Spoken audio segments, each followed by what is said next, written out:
Swine bomb warning, Agriculture Department sounds alarm as wild hog population surges.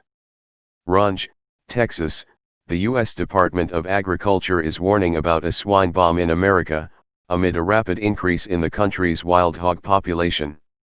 The department has estimated that over 9 million feral hogs have been reported in 35 states across the country, and Texas has the most. The state has documented hogs in all but one of its counties.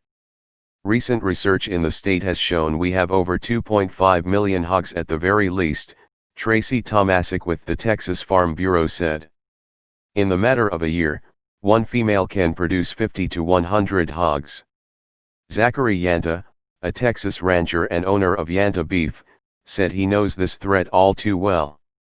I grew up on a ranch, and as a young boy I just rode around with my dad on the property and developed a lot of interest in what was going on with the animals and with the crops, Yanta said. From a young kid, I just know this was what I wanted to do for the rest of my life.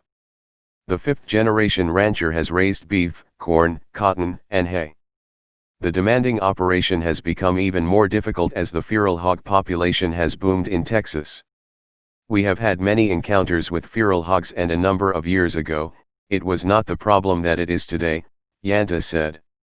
It's not uncommon at all for us to lose 30, 35, 40% of our crops to wild hogs, and, we can't stand that anymore.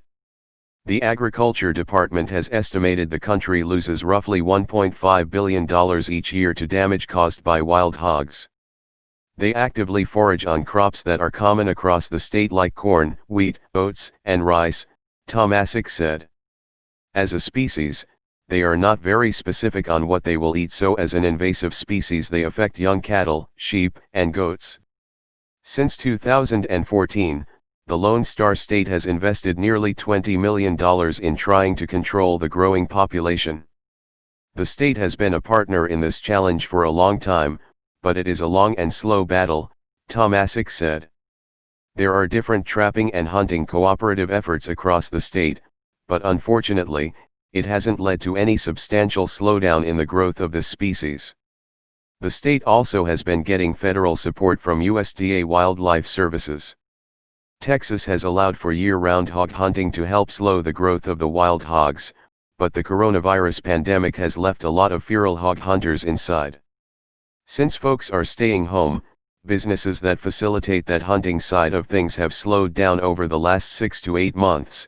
That has had a negative effect on the ability to get out and help control the population, Tomasic said. As of now, the state has blocked the use of toxic ants or anything else used to poison hogs, but the Texas Farm Bureau has been working to change that. Officials there said they wanted access to anything that could help Texas farmers and ranchers. We are trying to overcome a challenge in Texas that started back in 2017 that prevents the research or the implementation of a toxicant that is approved for use right now, Tomasic said. We are supportive of opening up all approved control methods. The Environmental Protection Agency has been reviewing the use of sodium nitrite on wild pigs. An application was submitted to the agency in 2016.